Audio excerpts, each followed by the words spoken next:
जय माता दी दोस्तों। स्वागत है आपका हमारे YouTube चैनल पर। आज मैं आपको इस वीडियो में सुनाऊंगी श्रावण सोमवार के दिन सुनी जाने वाली एक पौराणिक कथा। श्रावण सोमवार की कथा के अनुसार अमरपुर नगर में एक धनी व्यापारी रहता था। दूर दूर तक उसका व्यापार फैला हुआ था। नगर में उस व्यापारी का सभी लोग मान सम्मान करते थे।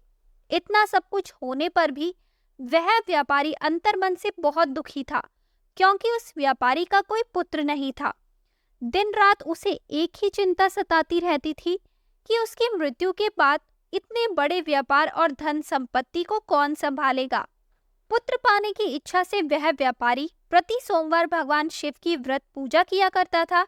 सायंकाल को व्यापारी शिव मंदिर में जाकर भगवान शिव के सामने घी का दीपक जलाया करता था। उस व्यापारी की भक्ति देखकर एक दिन पार्वती जी ने भगवान शिव से कहा, हे प्राणनाथ, यह व्यापारी आपका सच्चा भक्त है। कितने दिनों से यह सोमवार का व्रत और पूजा नियमित कर रहा है। भगवान, आप इस व्यापारी की मनोकामना अवश्य पूर्ण करें। भगवान शिव ने मुस्कुराते हुए कहा, हे पार्वती, इस संसार में सबको उसके कर्म के अनुसार फल की प्राप्ति होती है। प्राणी जैसा कर्म करते हैं वैसा ही फल प्राप्त होता है। इसके बावजूद पार्वती जी नहीं मानी।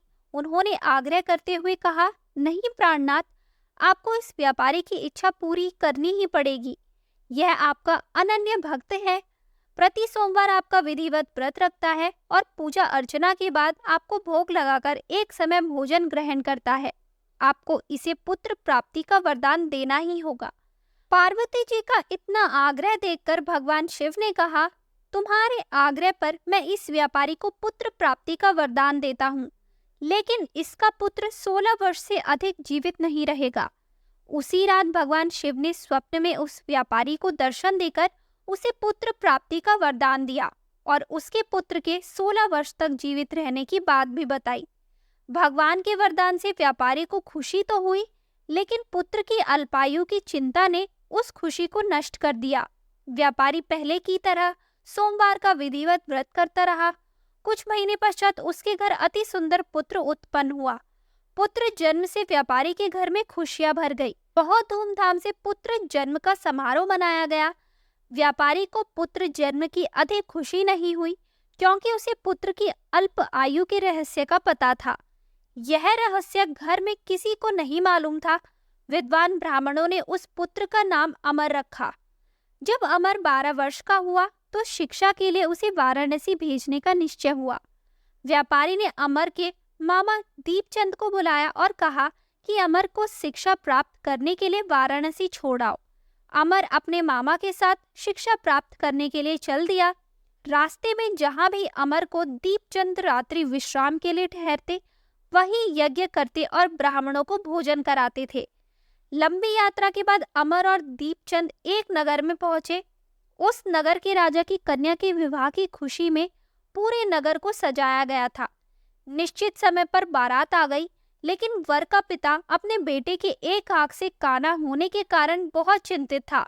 उसे इस बात का भय सता रहा था कि राजा को इस बात का पता चलने पर कहीं वह विवाह से इनकार न कर दे, इससे उसकी बदनामी होगी। उसने सोचा, क्यों न इस लड़के को दूल्हा बनाकर राजकुमारी से विवाह करा दूं। विवाह के बाद इसको धन देकर विदा कर दूंगा और राजकुमारी को अपने नगर में ले जाऊंगा। वर के पिता ने इसी संबंध में अमर और दीपचंद से बात की। दीपचंद ने धन मिलने के लालच में वर के पिता की बात स्वीकार कर ली। अमर को दूल्हे के वस्त्र पहनाकर राजकुमारी चंद्रिका से विवाह करा दिया गया। राजा ने बहुत सा धन देकर राजकुमारी को विदा किया। अमर जब लौट रहा था तो सच नहीं छिपा सका और उसने राजकुमारी की ओढ़नी पर लिख दिया, राजकुमारी चंद्रिका, तुम्हारा विवाह तो मेरे साथ हुआ था। मैं तो वाराणसी में शिक्षा प्राप्त करने जा रहा हूँ। अब तुम्हें जिस नवयुवक की पत्नी बनना पड़ेगा वह काना है। जब राजकुमारी ने अपनी ओढ़नी पर लिखा हुआ पढ़ा तो उसने काने लड़के के साथ जाने से इनकार कर दिया।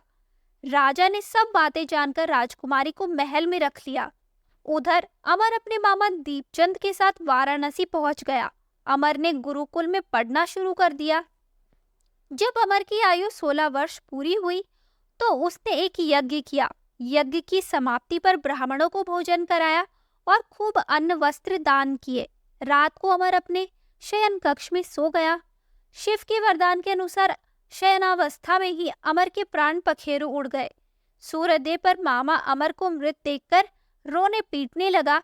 आसपास के लोग भी एकत्र होकर दुख प्रकट करने लगे। मामा के रोने विलाप करने के स्वर समीप से गुजरते हुए भगवान शिव और माता पार्वती ने भी सुने। पार्वती जी ने भगवान से कहा, प्राणनाथ, मुझसे इसके रोने के स्वर सहन नहीं हो रहे, आप इस व्यक्ति के कष्ट अवश्य दूर करें।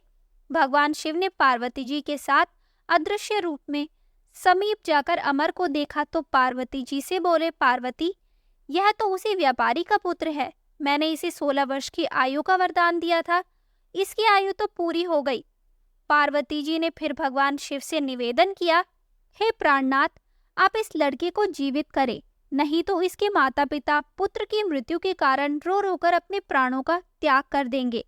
इस लड़के का पिता तो आपका परम भक्त है, वर्षों से सोमवार का व्रत करते हुए आपको भोग लगा रहा है। पार्वती जी के आग्रह करने पर भगवान शिव ने उस लड़के को जीवित होने का वरदान दिया और कुछ ही पल में वह जीवित होकर उठ बैठा। शिक्षा समाप्त करके अमर मामा के साथ अपने नगर की ओर चल दिया। दोनों चलते हुए उसी नगर में पहुंचे जहां अमर का विवाह हुआ था।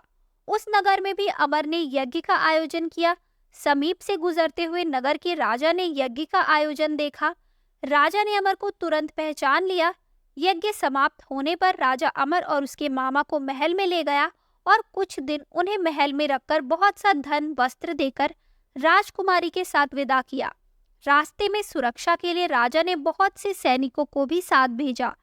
दीपचंद ने नगर में पहुंचते ही एक दूत को घर भेजकर अपने आगमन की सूचना भेजी।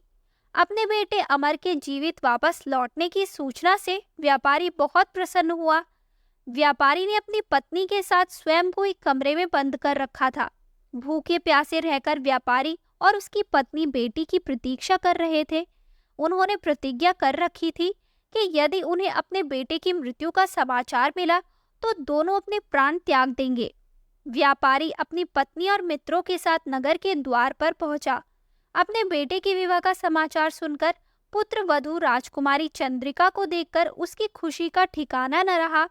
उसी रात भगवान शिव ने व्यापारी के स्वप्न में जाकर कहा, हे श्रेष्ठी, मैंने तेरे सोमवार के व्रत करने और व्रत कथा सुनने से प्रसन्न होकर तेरे पुत्र को लंबी आयु प्रदान की है। व्यापारी बहुत प्रसन्न हुआ। सोमवार का व्रत करने से व्यापारी के घर में खुशियां लौट आई। शास्त्रों में लिखा है कि जो स्त्री पुरुष सावन के सोमवार का विधिवत व्रत करते हैं और व्रत कथा सुनते हैं, उनकी सभी इच्छाएं पूरी होती है। तो दोस्तों, ये थी श्रावण सोमवार की व्रत कथा। आपको ये व्रत कथा कैसी लगी, हमें कमेंट करके जरूर बताएं। हमारी आने वाली सभी वीडियोस को देखने के लिए हमारे चैनल को सब्सक्राइब करें और शेयर करना ना भूलें।